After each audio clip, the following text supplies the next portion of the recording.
चलो कुछ होमवर्क दिया था सर वो एसी के प्रीवियस ईयर के क्वेश्चंस लगाए हुए हुए चलो अच्छी बात है। तो मैंने आपको सीरीज एलसीआर पढ़ा दिया था क्या? सीरीज एलसीआर हो गया था? सीरीज एलसीआर हो गया था? आज बोला था एनसीईआरटी लेके आना, लेके आए हो? एनसीईआरटी में हमारे काहे नहीं लेके आए, लास्ट टर्म में भी नहीं लेके आए थे। तो ये देखो इधर एनसीईआरटी का ये वाला पोर्शन क्या क्या पढ़ाना है? तो पावर तो ठीक है, तो बिना उसके में ये कराना था मेरे को, resonance and sharpness of resonance, ये करके चैप्टर खत्म करना था। फिर इलेक्ट्रोमैग्नेटिक वेव करा था, सब एनसीईआरटी से कराना था, क्यों नहीं कर लेके आए? क्यों करते हुए ऐसा? ले हुई बिना एनसीईआरटी के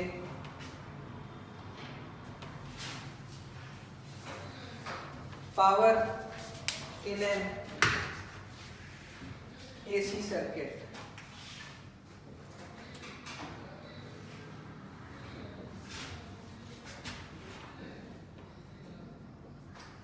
एसी सर्किट है तो क्या मैं बोल सकता हूँ एक जनरल एसी सर्किट इस तरीके से बोल सकता हूँ?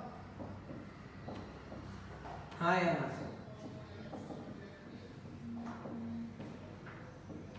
ये ले Z जो भी है मेरे को नहीं पता क्या है। अगर प्योर रेजिस्टिव हुआ तो Z की वैल्यू R हो गई, प्योर कैपेसिटिव हो गई तो Z की वैल्यू XC हो गई, प्योर इंडक्टिव हो गया तो Z की वैल्यू ओमेगा L हो गई। अकॉर्डिंगली फेजर भी चेंज हो जाएंगे। हाँ या ना? तो कोई जनरल है तो ऐसा हो गया। हाँ या ना? तो बताओ मेरे को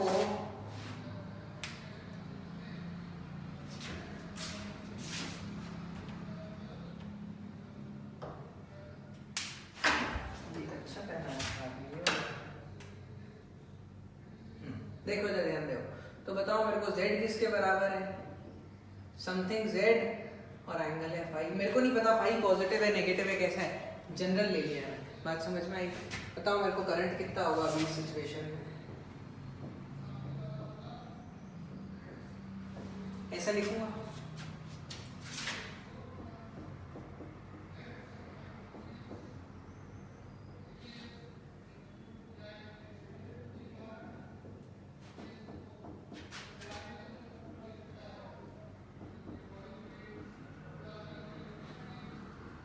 ऐसा भी ठीक है। हाँ यार, यहाँ तक बात समझ में आ रही है नहीं आ रही है? तो मेरे को ईएमएफ पता है और मेरे को करंट पता है। अब ये फाई कुछ भी हो सकता है, plus minus zero, pi by to, minus pi by to, anything. बताओ मेरे को अगर फाई जीरो है तो मैं कैसा बोलूंगा? Pure resistive circuit. अगर फाई की वैल्यू पाई बाय टू है प्लस की, प्योर इंडक्टिव सर्किट। क्योंकि देखो t बराबर 0 पर करंट तो लैग कर गया ना। करंट लैग क्या करता था? प्योर इंडक्टिव में। याद आया? भूल गए? नहीं याद आया? मैंने फाइव को यहाँ पर पाई बाय टू रखा, प्लस पाई बाय टू हुआ तो यहाँ माइनस आ गया एक। तो t बराबर 0 पर साइन में माइनस पाई बाय टू, तो करंट में तो माइनस पाई बाय टू पीछे है करंट। और अगर फाइव की value minus pi by to हुई तो कैपेसिटर। समझ गए? नहीं समझे? नहीं आया? देखो इधर आप एक काम करो, अपने दो चार पन्ने पलटो और प्योर कैपेसिटिव में करंट का फंक्शन क्या था देखो, I बराबर I naught sine omega t plus pi by two मिलेगा। मिला है नहीं मिला? प्योर कैपेसिटिव में देखो मिला है नहीं मिला? प्योर कैपेसिटिव और आगे pure R, pure capacitive plus pi by two मिला। तो जब फाई की value minus pi by two यहाँ पर लेऊंगा, जब फाई की value minus pi by two लेऊंगा तभी तो मेरे को ये माइनस माइनस प्लस देगा। हाँ ठीक है? तो बताओ मेरे को पावर कितना होगा? प्लस पाई बाय टू तो कैपेसिटी भी तो हुआ ना।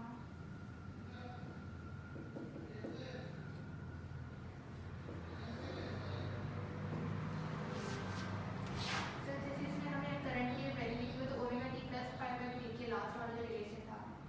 अगर मैं सीधा आपको ऐसे लिख के दे दूं आई बराबर I naught sine omega t minus pi by 2। तो आप क्या बोलोगे टी बराबर 0 पर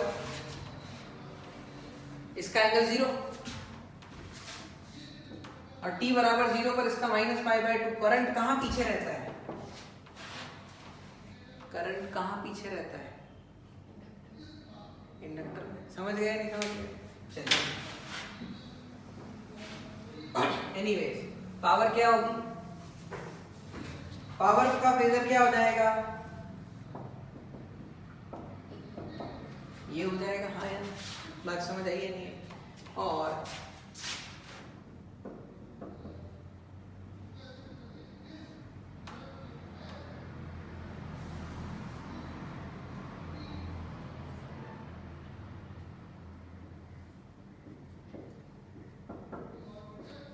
यहाँ तक भी ठीक है? यस और नो? नहीं आया? आ गया? और पावर को मैं ऐसे लिख सकता हूँ E naught I naught sine. यहाँ तक भी ठीक है? यस और no? Sine A minus B का फॉर्मूला क्या होता है?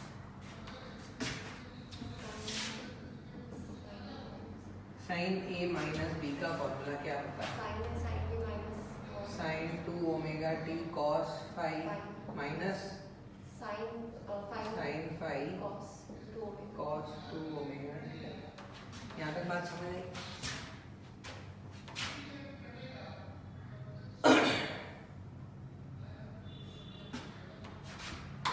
अब देखो मैं एवरेज वैल्यू अगर निकालना चाहता हूँ पावर की तो बताओ मेरे को साइन 2 ओमेगा टी।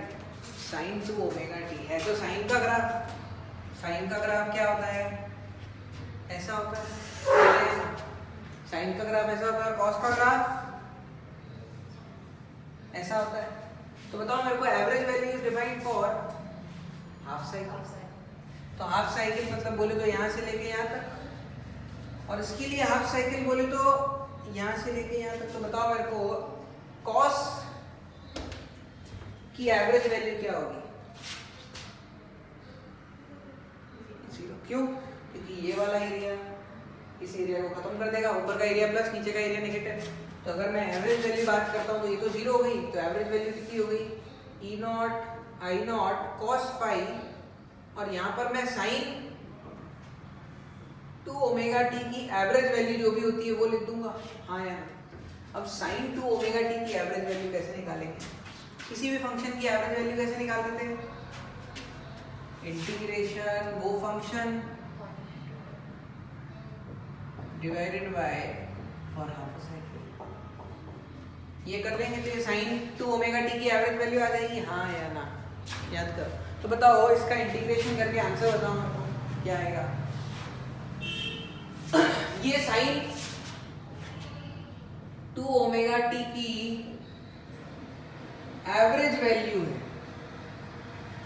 बताओ ये इंटीग्रल सॉल्व करके कितना आता है?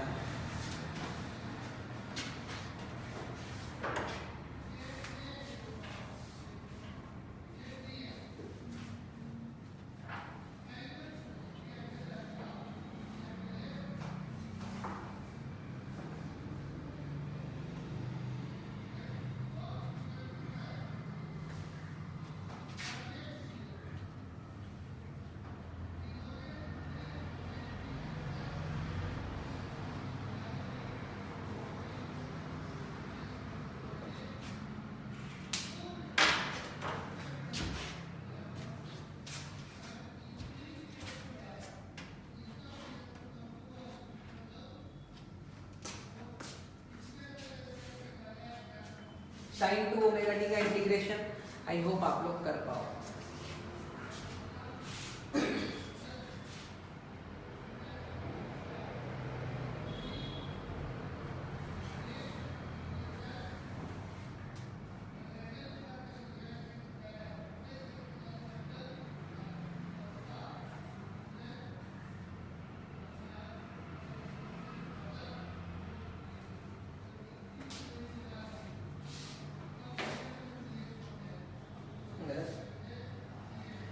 माइनस और cos 2 पाई कितना होता है? देखो cos 0 cos 2 पाई बराबर है।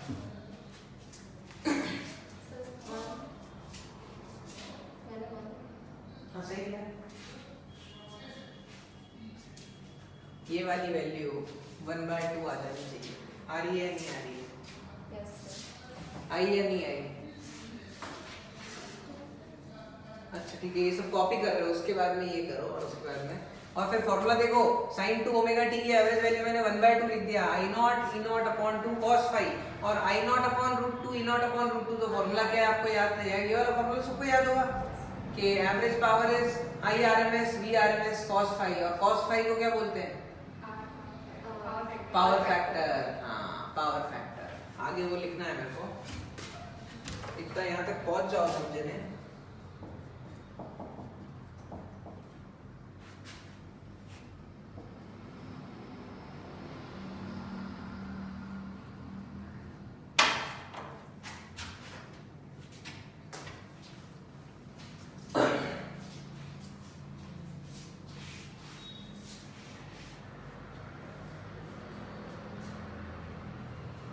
ये मैंने जनरल के लिए कंसेप्ट बनाया है। अगर आप प्योर रेजिस्टिव के लिए देखोगे तो बताओ, प्योर रेजिस्टिव के लिए जेड आर के बराबर हो जाएगा, तो cos phi 1 के बराबर हो जाएगा, तो I R M S E R M S direct answer आ जाएगा। एंड अकॉर्डिंगली जैसे जैसे phi चेंज होगा, average power consumed in the circuit will change.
Done.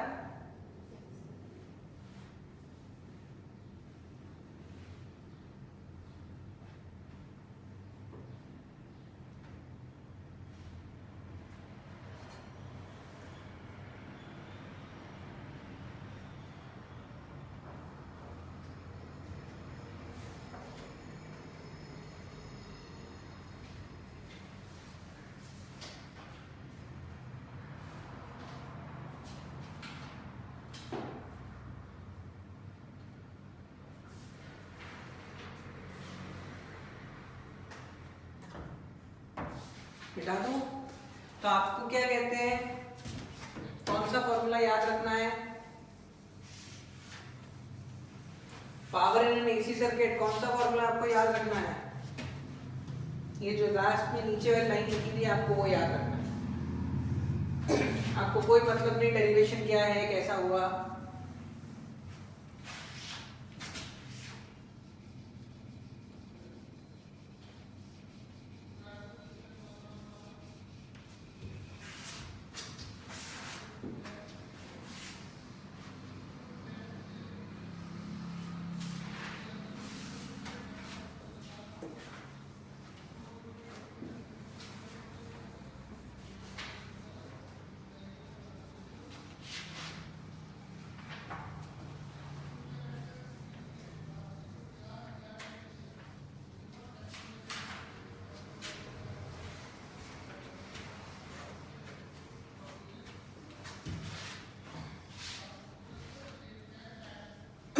अब एक बात बताओ मेरे को, अगर cos फाई की वैल्यू 0 है तो वो सर्किट अच्छा है या खराब है? अच्छा है। पावर क्या है, एक तरीके से लॉस हो रहा है। जो अगर रेजिस्टेंस अगर प्योर रेजिस्टिव है तो पावर लॉस मैक्सिमम। अगर समझ रहे हो, cos फाई की वैल्यू अगर 1 है तो पावर मैक्सिमम लॉस है, एवरेज पावर। तो मेरा सर्किट में जिसके अंदर cos फाई की वैल्यू 1 होती है उसमें पावर लॉसेस मैक्सिमम होती है, हीट में जो एनर्जी जा रही है। और वहीं क्या कहते हैं, ऐसा सर्किट जिसमें cos फाई की वैल्यू 0 है और अच्छा सर्किट हो गया। समझ गए? तो 0 से लेके 1 तक, इसीलिए इसको पावर फैक्टर बोला गया। जैसे मान लो लेट्स से कोई कंपोजिशन कंस्ट्रक्ट किया किसी ने, कोई एक इलेक्ट्रॉनिक्स एंड कम्युनिकेशन इंजीनियर ने एक कोई सेटअप क्रिएट किया है जिसमें पावर लॉसेस ज्यादा हो रहे हैं, तो वो क्या करेगा, आइदर डिक्रीज cos फाई और इंक्रीज फाई। फाई को इंक्रीज कैसे करेंगे, आर और जेड में चेंजेस करके। जेड में चेंज कैसे करेंगे, आर में चेंज कैसे करेंगे भाई, वो जो सर्किट में उसने वो जो रेजिस्टर और वो जो कैपेसिटर और जो इंडक्टर लगाया उसको चेंज करके। समझ गए? हैं जब भी कुछ नहीं बोला हुआ है तो हम कौन सा वोल्टेज और करंट लेते हैं, आरएमएस। बहुत सारे सवाल मिलेंगे आपको कि find so and so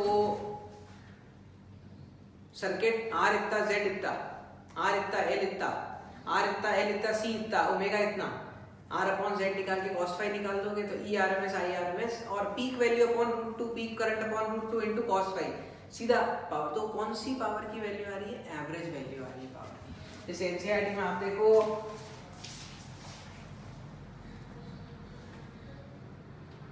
average power dissipates depend not only voltage and current but also on the cos of the phase। I square z बोल दो या फिर bi cos फाई बोल दो, वन द सेम थिंग। बात समझ आई है? हाँ चलिए, अब ये देखो यहाँ पर ध्यान से, cos फाई 1 है तो purely resistive circuit, purely inductive में 0 हो जाएगा। तो ये और एलसी आपने ये हो जाता है। खैर हम ऊपर आगे आ जाते हैं, सीधा वो वाली बात है, ये क्या कहते हैं, शार्पनेस एंड रेजिस्टेंस, ये वाला कंसेप्ट और पढ़ लेते हैं। एक LCR सर्किट की मैं बात कर रहा हूँ, तो बताओ मेरे को उसमें करंट की वैल्यू क्या होगी,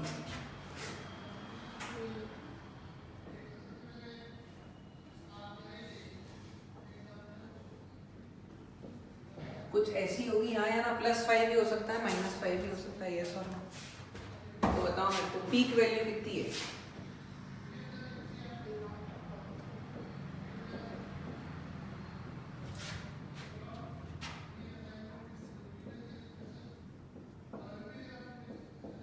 तो बताओ अगर if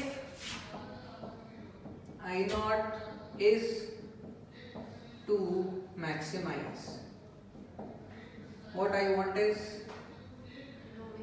denominator should be minimize। Square quantity 0 ही हो सकती है, नेगेटिव तो हो नहीं सकती। तो इसकी मिनिमम वैल्यू कब होगी, जब XL comes out to be XC। If I naught is to be maximized, then denominator is to minimise.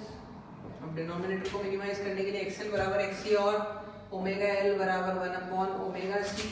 Omega की वैल्यू क्या आ गई, 1 upon √LC। This is known as resonating frequency.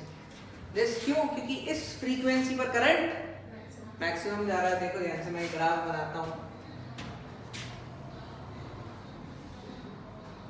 ये फ्रीक्वेंसी क्या हो जाएगी, ओमेगा बराबर रेजोनेटिंग फ्रीक्वेंसी। तो बाकी जो ग्राफ होंगे वो कुछ ऐसे होंगे, this omega is not equal to resonating frequency. तो व्हाट इज रेजोनेटिंग फ्रीक्वेंसी, वो फ्रीक्वेंसी जिसपे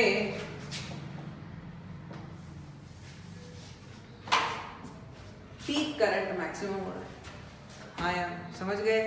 देखो ध्यान से, यहाँ पर ये सब लिखा हुआ है, ये देखो एक ग्राफ बनाया हुआ है, ओमेगा नॉट बोल दो या ओमेगा आर बोल दो, कुछ भी बोल दो तो याद आएगा। यहाँ तक बात समझ में आती है? हाँ यार, कॉपी करो पहले इसका। ये हो गया रेजोनेंस। कंडीशन फॉर रेजोनेंस क्या हो गई, ये हो गई आपकी क्या,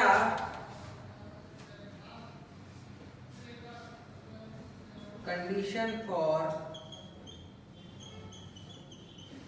रेजोनेंस। कोई रेजोनेंस में पढ़ा हुआ है इससे पहले? तो आप पहले कौन कौन सी कोचिंग में थे?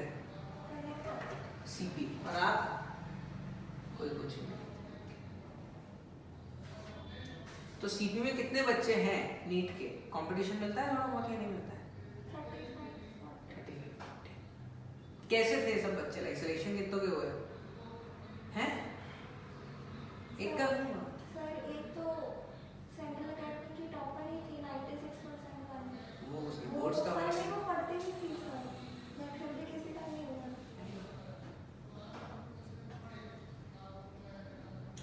तो सिलेक्शन इस बार, हाँ वैसे खैर नीट के सिलेक्शंस मुश्किल ही होते हैं।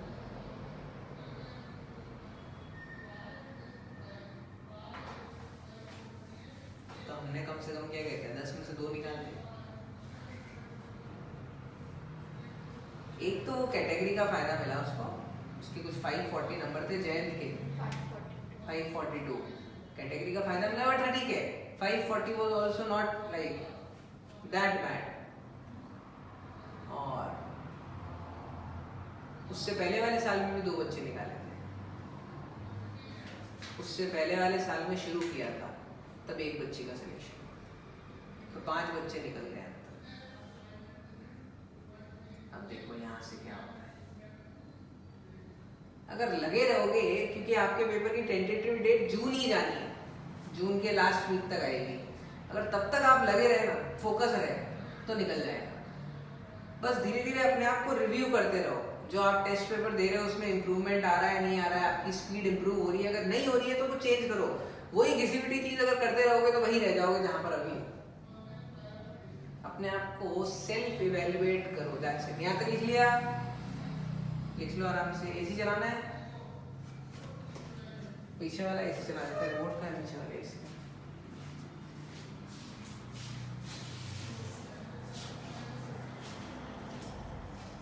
देखो तो यहाँ बेंच के अंदर वहां पे मिला पीछे वाले एसी का रिमोट, ठीक है, आगे वाला ही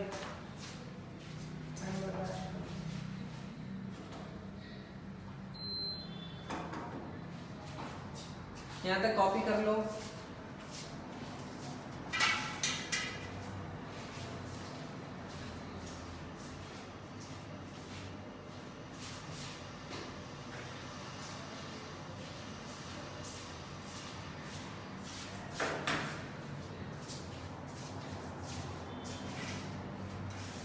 अब एक बात बताऊं मेरे को, यहाँ तक कॉपी कर लो और बताओ मेरे को इस केस में पावर क्या होगी?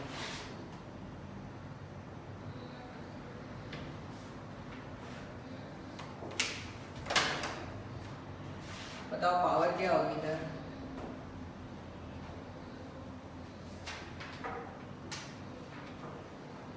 ऐसी हो जाएगी ये सब।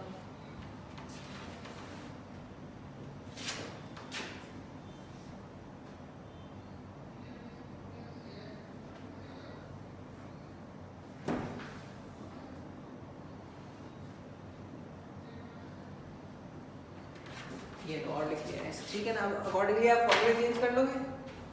चलो कॉपी कर लो यहाँ पर। फिर उसके बाद में शार्पनेस की बात करूँगा, उसके बाद में मैं लिख लो ये।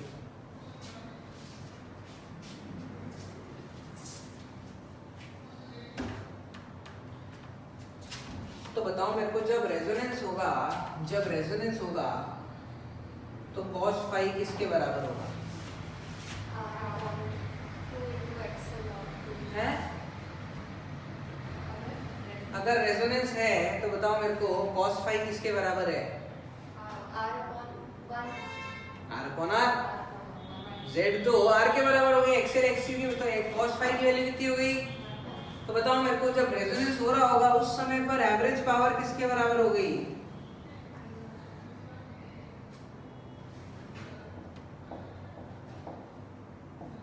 बात समझ आई है नहीं? हाँ यार, ये तो जनरल की बात करी थी, मैक्सिमम के टाइम पे इतना पावर कंज्यूम हो रहा है। हाँ यार, ये बात समझ आई। पहले इतना सब कुछ कॉपी करो, फिर वो शार्पनेस का मतलब समझाऊंगा।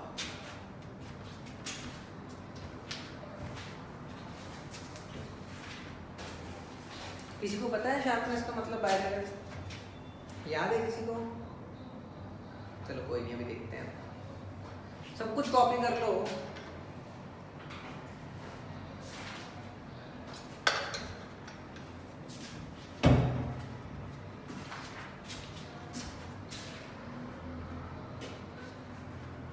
ये किस किस का ग्राफ बनाया है मैंने? करंट और ओमेगा का। ठीक बात है। अब देखो इधर ध्यान दे, इतना कितना लिख रहे तब लिखा ही नहीं है। देखो ध्यान से, जब ओमेगा की वैल्यू रेजोनेटिंग फ्रीक्वेंसी है तो करंट मैक्सिमम है। कितना मैक्सिमम है? आई मैक्सिमम किसके बराबर है? E naught upon R. I maximum किसके बराबर है? E naught upon R. हाँ या ना? देखो दिखाया नहीं था। एक्सएल और एक्सी बराबर हो गए तो आई बराबर ई नॉट अपॉन आर। अब अगर मैंने ओमेगा को हल्का सा चेंज किया तो क्या करंट चेंज हुआ? हाँ। मैंने जैसे ही ओमेगा को बदला, ये पिक्चर में आ गए, ये पिक्चर में आ गया तो करंट चेंज हो गया। अब वो करंट जो है वो चेंज हो गया, तो क्या मैं बोल सकता हूँ यहां से लेके यहां पर गया तो इधर मैं राइट में अगर कुछ डेल्टा ओमेगा चला हूं और इधर लेफ्ट में कुछ डेल्टा ओमेगा चला हूं तो करंट डिक्रीज हो गया है। हाँ। और अगर करंट डिक्रीज हो गया है तो मेरे रिजल्टिंग पावर के अंदर फर्क पड़ा? हाँ, फर्क पड़ गया। पावर का फॉर्मूला क्या आया था? आई नॉट स्क्वायर जेड। ये हाँ या ना? और एक बात बताऊं, मेरे को आई नॉट अपॉन रूट 2 का होल स्क्वायर को मैं आई आर एम एस बोल सकता हूँ, तो ये आर एम एस ही है। हाँ या ना? वो कांस्टेंट। अब एक बात बताऊं मेरे को, करंट घटेगा तो पावर भी कम होगी। हाँ या ना? तो मैं क्या चाहता हूँ, मेरा सर्किट पावर यूटिलाइज करे या पावर यूटिलाइज नहीं करे? ऑफ कोर्स सी बात है, यूटिलाइज करे। अगर मैंने सोर्स ऑफ एनर्जी लगाई है, अगर मैंने कोई सा एक सर्किट में सोर्स ऑफ एनर्जी लगाई है तो I want this source of energy to be utilised by my circuit. आए ऐसा सर्किट है जो कोई पावर को यूटिलाइजेशन नहीं कर रहा है, तो मैं काहे को जला रहा हूँ इस पावर को? इतना रईस तो हूँ नहीं मैं कि पेट्रोल फेंक के जला रहा हूँ। नहीं भाई, और जला भी रहा हूँ तो बेवकूफ है ना? तो व्हाट आई वांट इज कि एटलीस्ट जो मेरी मैक्सिमम पावर का कंजम्पशन है उसका 50% यूटिलाइज हो। व्हाट आई वांट इज जो मेरी मैक्सिमम पावर का कंजम्पशन है उसका 50% तो यूटिलाइज हो जाए। हाँ यार, बात समझ आई? तो बताओ मेरे को, इस करंट पर पावर कितनी हो जाएगी? This square into R, I square R is power. अब मैं क्या चाहता हूँ, 50% यूटिलाइजेशन ऑफ पावर हो जाए। 50% यूटिलाइजेशन ऑफ पावर, तो करंट कितना हो जाएगा? 1/√2 टाइम्स। क्यों? क्योंकि 1/√2 का स्क्वायर करूंगा, 1/√2 का स्क्वायर करूंगा तो पावर हाफ हो जाएगी। मतलब what I want is, I want कि मेरा करंट, मैं फ्रीक्वेंसी को चेंज कर रहा हूं तो करंट कितना चेंज हो जाए? 1/√2। उससे अगर और ज्यादा हो गया तो मेरे मतलब का नहीं रहा वो सर्किट। तो what I want is, I want कि पावर हाफ हो जाए तो जो करंट है वो 1/√2 टाइम्स हो जाएगा। हाँ यार, अगर करंट 1/√2 टाइम्स, तो 1/√2 टाइम्स किसका? ये जो भी आई नॉट था उसका ही तो है। हाँ यार, आई मैक्स का ही है। तो बताओ मेरे को, ये वाली ओमेगा मैंने बोल दी ओमेगा 1 और ये वाली ओमेगा मैंने बोल दी ओमेगा 2। तो ओमेगा 1 और ओमेगा 2 पर पावर आधी होगी। हाँ यार, ये चीज समझ आई? और ओमेगा 1 और ओमेगा 2 पे करंट I/√2 हो गया। ये चीज समझ आई या नहीं आई? हाँ यार। तो अगर मैं आपसे पूछूं कि यहाँ पर मैं एक्सएल और एक्सी की जगह अगर मैं लिखना चाहूँ तो देखो ध्यान से, क्या मैं ऐसे बोल सकता हूँ यहाँ से I naught upon √2 into omega 1L minus 1 upon omega 2 into C. बताओ ये चीज समझ आई है नहीं आई? मैंने कैसे लिखा है? हाँ यार, हाँ यार, कि भाई वो ओमेगा 1, ये ओमेगा 1 और ओमेगा 2 दोनों ओमेगा 1 लिखो या दोनों ओमेगा 2। बात समझ में आई या नहीं है? अरे नहीं आया, वो ओमेगा 1 इस पे करंट 1/√2 टाइम हो गया है, तो उस ओमेगा 1 पे पावर 50% यूटिलाइजेशन हो रहा होगा, हाँ या ना? ये फॉर्मूला समझ आया या नहीं आया? सबको आया? अब एक और बात बताओ मेरे को, क्या क्या लिख लिया है आपने, ये बताओ। ये सब लिख लिया है, ये सब लिख लिया है, यहाँ तक भी लिख लिया है। उसके बाद में मेरे को तो आगे यहाँ से ही कहानी चल रही है, ठीक है? तो बताओ मेरे को, ये सब भी मिटा दो, ये ऊपर वाली चीजें मिटा दो, कोई मतलब की नहीं है। अब यहाँ तक आ गए यहाँ पर, तो मेरे को ये मालूम पड़ गया कि ओमेगा बराबर ओमेगा आर पर मैक्सिमम करंट है, और मैक्सिमम करंट की वैल्यू कितनी थी? ई नॉट अपॉन आर। तो मेरे को क्या चाहिए, वो जो मैक्सिमम करंट है उसकी 1/√2 वैल्यू चाहिए। तो यहाँ पर ये आई मैक्स जो भी था उसकी 1/√2 वैल्यू, और आई मैक्स की वैल्यू इसके बराबर है ई नॉट अपॉन आर।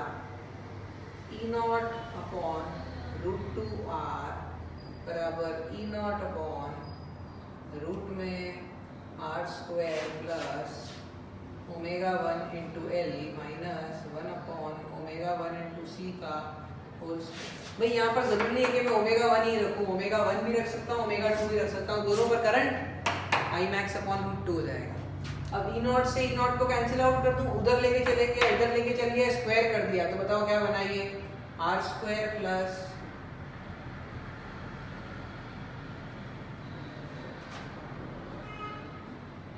यहाँ तक भी ठीक है, ओमेगा 1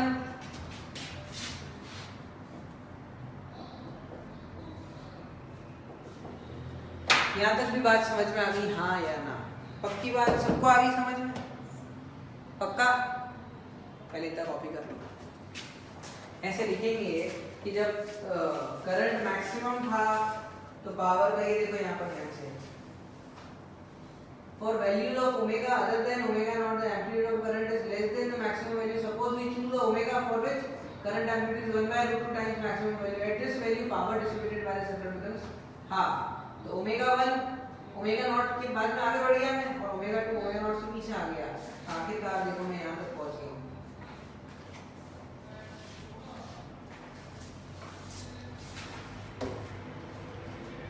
यहाँ तक समझने आ जाओ, फिर इसके आगे की बात बताऊंगा।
यहाँ तक डन? ये बात समझ आई कि मैंने एक ऐसा करंट का वैल्यू पकड़ा, ऐसा ओमेगा का वैल्यू पकड़ा जहां पर करंट अपने मैक्सिमम का 1/√2 टाइम्स हो गया है। तो बताओ मेरे को, यहाँ पर omega 1 is equal to what, omega R plus delta omega. भाई ओमेगा आर के बाद में और कितना जोड़ दिया, डेल्टा ओमेगा। तो बताओ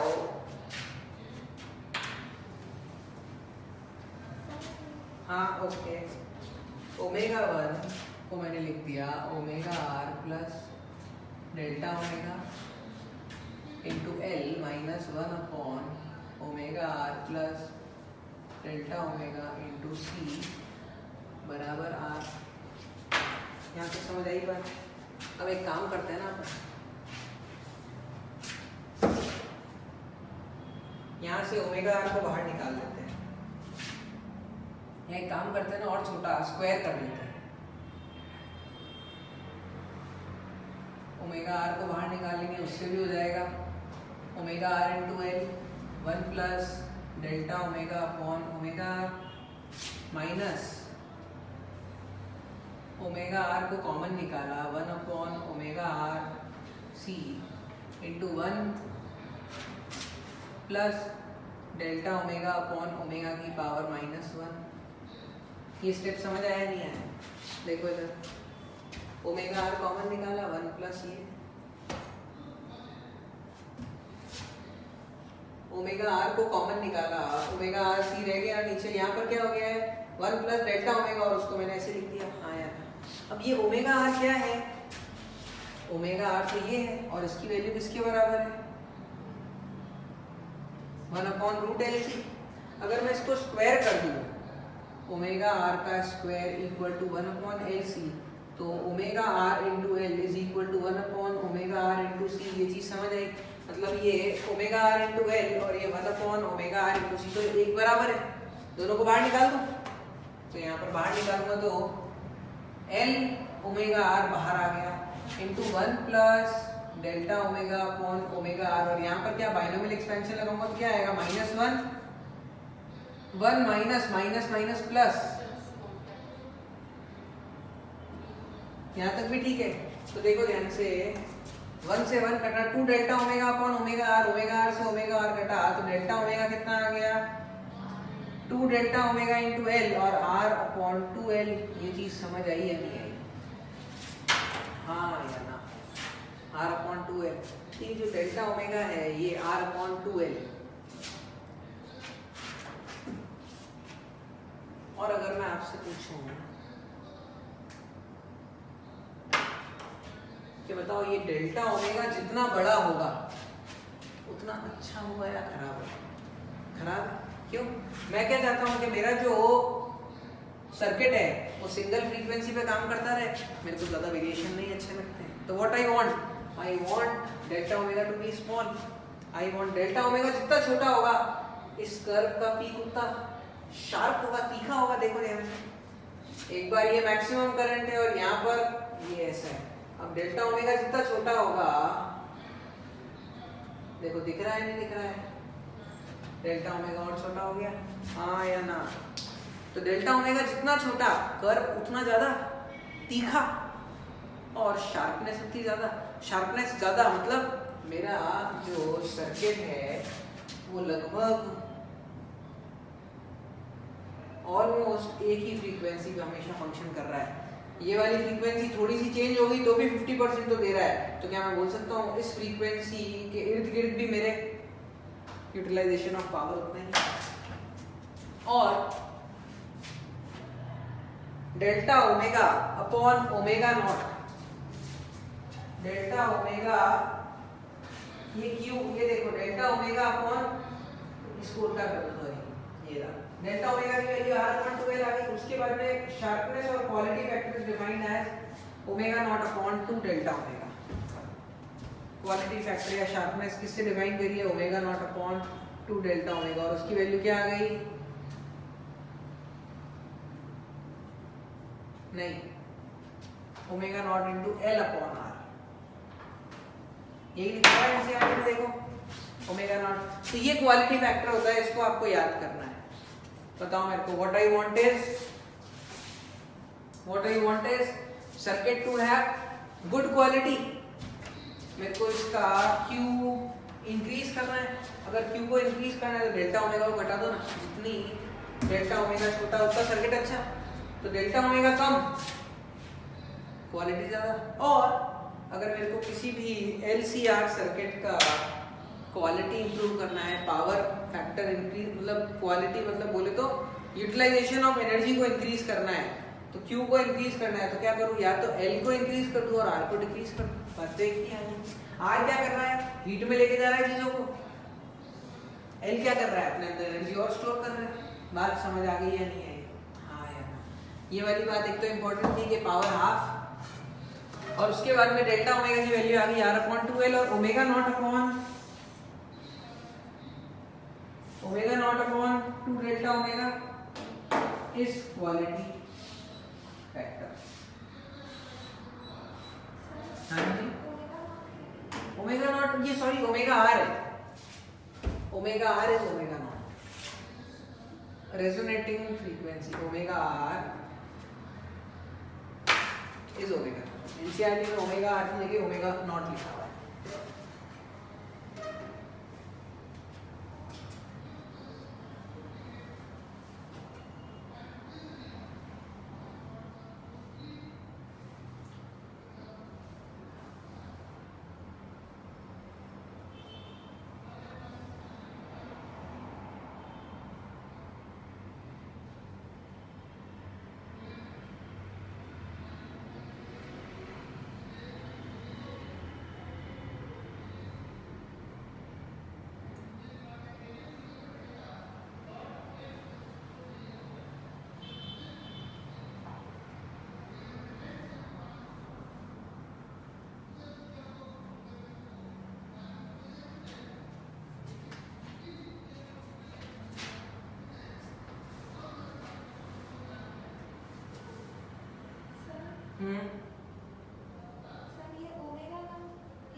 भाई ये ग्राफ है, यहाँ से शुरू किया, यहाँ से लेके यहाँ पर जो ओमेगा आया वो ओमेगा आर है, तो उसके बाद में और डेल्टा ओमेगा चले गया तो ओमेगा बना गया। अब आपसे कोई पूछेगा कि व्हाट इज ओमेगा 2, तो ओमेगा 2 को आप क्या बोलोगे, omega R minus delta omega.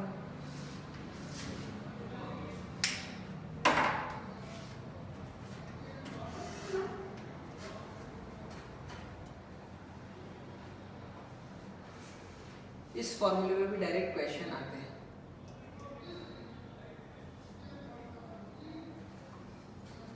Quality factor Q can be increased by either increasing inductance or decreasing the resistance.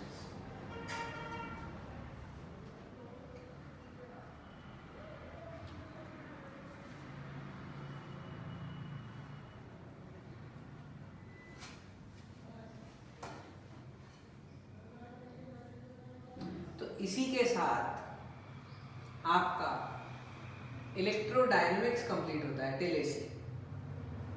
अब क्या बाकी रह गया, इलेक्ट्रोमैग्नेटिक वेव्स। तो आप लोग अगर आज एनसीईआरटी लाए होते तो इलेक्ट्रोमैग्नेटिक वेव्स भी आज ही करा देता हूँ, बट आप एनसीईआरटी नहीं लेके आओ। एनसीईआरटी लेके आओगे तो करा पाऊंगा, क्योंकि पूरा थ्योरेटिकल चैप्टर है पूरा।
R/2πL नहीं, देखो इसका कहाँ लिखा हुआ है,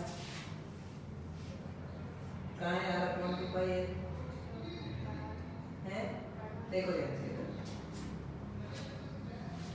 ये फॉर्मूला अगर आप लोग को याद हो गया तो आप इससे और दूसरे फॉर्म डिराइव कर सकते हो। कैसे, ओमेगा आर किसके बराबर होता है, 1/√LC के।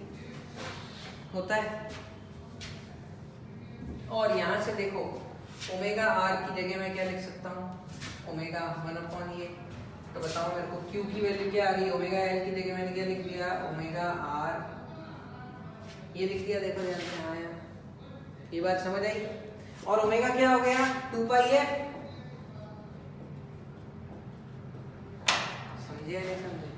आपको ये बोल दिया जाएगा कि भाई इतने हर्ट्ज, ओमेगा क्या है, वो जो ईएमएफ था E naught sine omega R t. ये ओमेगा कौन सा वाला है, ये वाला ओमेगा है, जिस फ्रीक्वेंसी पे मेरा ऑल्टरनेटिंग वोल्टेज है उसका ओमेगा अगर ओमेगा आर के बराबर है तो मेरा करंट मैक्सिमम हो जाएगा। समझ गए या नहीं समझे? तो ये वो ओमेगा है। ओमेगा की वैल्यू क्या होती है, 2 पाई है। तो आपने ये वाला फॉर्मूला की बात कर, ये इसी तो है। देखो ध्यान से, ओमेगा नॉट एल की जगह मैंने क्या लिख दिया, ओमेगा आर एल की जगह क्या लिख दिया मैंने, 1 अपॉन ओमेगा आर सी। तो 1 upon omega R resonating omega into resistance ये वाला इनटू सी, और ओमेगा को मैंने क्या लिख दिया, 2 पाई है। तो ये आ गया। बात समझ आई है नहीं आ रहा? तो अब इनका इंटरकन्वर्जन है तो आप करो ना, लिख के रख लो ये।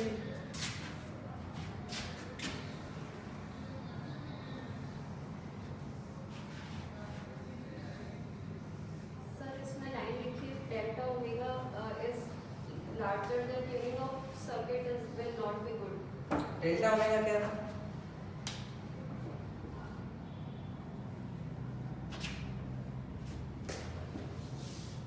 ये डेल्टा ओमेगा है। हाँ, तो ट्यूनिंग क्या होती है, हम जैसे गिटार को ट्यून करते हैं, ठीक है ना।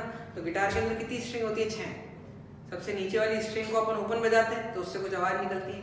अगर वो वाली आवाज एक पर्टिकुलर फ्रीक्वेंसी की होगी तो वो ट्यून कहलाएगा।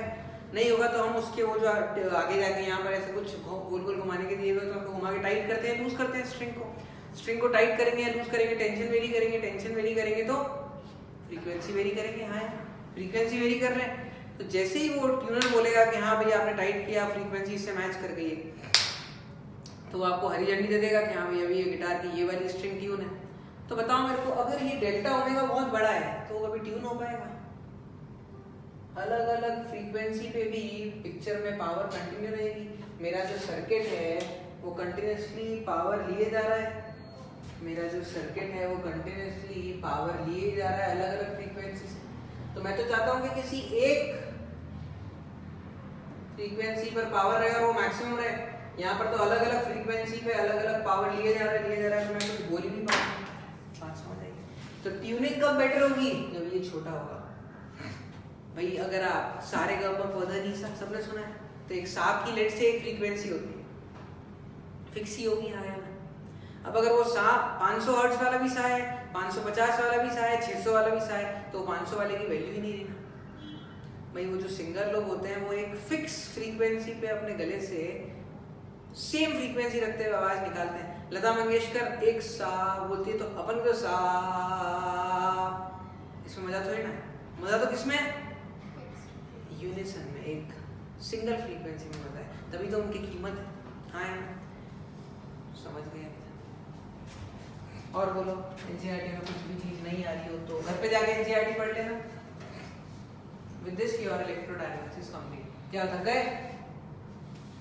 सर सर्किट की सेलेक्टिविटी से क्या मतलब है? सर्किट की सेलेक्टिविटी, ऐसा सर्किट लेऊंगा मैं जिसका क्वालिटी अच्छा हो।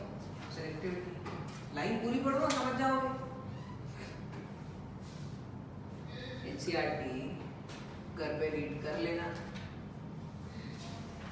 नेक्स्ट क्लास में एनसीईआरटी लेके आओगे तो इलेक्ट्रोमैग्नेटिक वेव्स करा दूंगा। अब इस हफ्ते में किसी एक दिन कर लेंगे, बट अब अपन लोग शुरू करने जा रहे हैं दूसरी किताब वेल्थ की। एक फ्रेश पेज पे हेडिंग डाल लो,